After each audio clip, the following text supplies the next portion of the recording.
Hey guys, welcome back my channel educational RK point.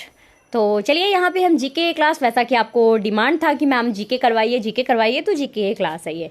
अगर आप लोग इस चैनल पर नए हो तो फटाफट चैनल को सब्सक्राइब कर दीजिए एंड शेयर कर दीजिए। दूसरी बात है कि अभी भी आपके पास समय है, अगर आप हमारे ग्रुप से ज्वाइन होना चाहते हो तो 9693414894 ये हमारा व्हाट्सअप नंबर है, यही हमारा गूगल पे नंबर है, सेम एज इट इज यही हमारा फ़ोन पे नंबर है। आपको मेरे ग्रुप में ज्वाइन होने के लिए 270 रुपीज़ पेमेंट करना होगा। मिलेगा क्या क्या, तो आपको ऑनलाइन मॉक टेस्ट प्रोवाइड किए जाएंगे, साथ ही साथ पीडीएफ आपको प्रोवाइड किए जाते हैं जहाँ पे आप ऑफलाइन भी दे सकते हो। दूसरी बात को हिंदी के रामबाण पीडीएफ मिलेंगे जिससे एक भी क्वेश्चन बाहर नहीं आएगा। जीके, इंग्लिश मटेरियल, सबका मटेरियल आपको सफिशियंट मिल जाएगा, बस पढ़ना आपको है।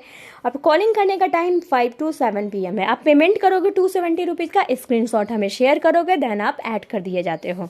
और ये वन टाइम है, कोई आपको मंथली चार्जेस वगैरह नहीं देने हैं। चलो अब क्वेश्चंस बताओ। संविधान में दोनों सदनों की संयुक्त की बैठक का प्रावधान किस अनुच्छेद में है? That's good. तो किस अनुच्छेद में है? तो 108 में है, जहाँ पे दोनों सदस्यों की बैठक की अध्यक्षता होती है। चलिए, विश्व में ट्रेड ऑर्गेनाइजेशन का प्रथम मंत्रिवर्गीय सम्मेलन कहाँ हुआ?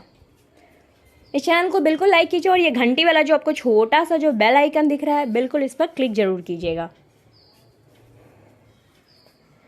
तो कहाँ पे होता है? तो सिंगापुर में। विश्व में ट्रेड ऑर्गेनाइजेशन का प्रथम मंत्रिवर्गीय सम्मेलन कहाँ हुआ था? तो सिंगापुर में हुआ था। अंतर्राष्ट्रीय न्यायालय के न्यायाधीशों की पदावधि यानी कि कितने वर्ष तक वो अपने सीट पर कार्यरत रहता है?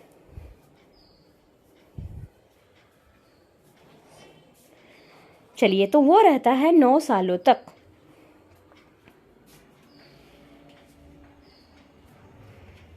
चलिए बताइए, पृथ्वी के वायुमंडल पर सर्वाधिक घनत्व किसका होता है?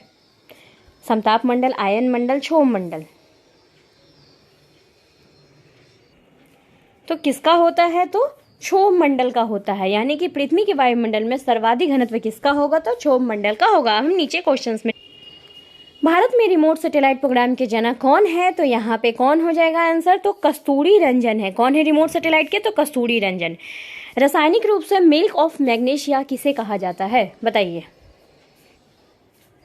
तो milk of magnesia magnesium hydroxide को कहा जाता है। किसे कहा जाता है? तो हाइड्रो। चलिए, 7 टापुओं का शहर किसे कहा जाता है? बताइए। तो 7 टापुओं का शहर किसे कहा जाता है? तो मुंबई को कहा जाता है। That's good. चलिए बताइए, ग्रीनलैंड किस देश का अभिन्न अंग है?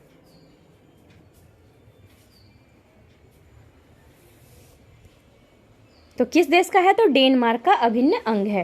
टेलर घाटी किस देश में अवस्थित है?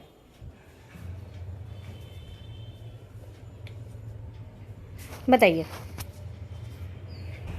चलिए, तो टेलर घाटी आपका ऑस्ट्रेलिया में अवस्थित है। किस में है? तो ऑस्ट्रेलिया में अवस्थित है।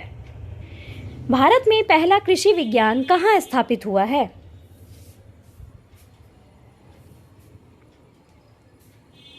कहाँ पे हुआ है? बताइए। तो पुडुचेरी में हुआ है।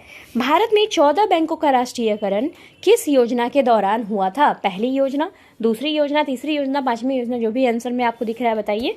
14 बैंकों का जो राष्ट्रीयकरण हुआ था यानी कि नेशनलाइज बन गए थे, तो कौन सी योजना? चतुर्थ योजना में हुआ था। सर्वाधिक अम्लीय यानी कि एसिडिक रेन किस देश में होती है? Brazil, Bharat, Norway, Pakistan?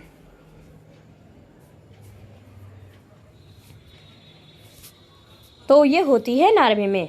किसी भी विधि के लिए सर्वोच्च न्यायालय से परामर्श मांगने का अधिकार किसे है?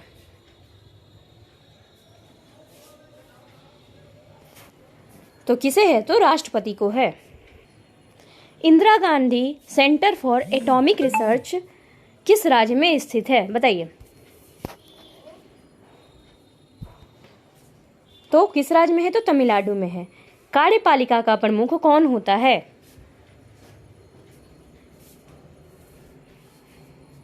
कौन होता है कार्यपालिका का प्रमुख? बताइए। तो राष्ट्रपति होता है। भारत के सबसे पहले विद्युतीकरण निम्न में से किस शहर में हुआ था? तो कोलकाता में हुआ था। बौद्ध धर्म कब बट गया? तो चतुर्थ बौद्ध संगति के बाद ये बौद्ध धर्म बट गया था। तो आपके 18 में से कितने मार्क्स आए? कुछ क्वेश्चंस में वो एरर थे, इसलिए आपको शो नहीं हुए। तो कितने मार्क्स आए? अगर आपके मार्क्स अच्छे आते हैं देन वेरी गुड, 10 से 12 भी आते हैं देन आप जीके में बहुत अच्छे हैं, और नहीं आते हैं तो कोई बात नहीं, आप सीखिए, क्योंकि सीखने से ही आप आगे बढ़ोगे। चलिए फिर मिलते हैं ठीक नेक्स्ट वीडियो में नई इन्फॉर्मेशन के साथ।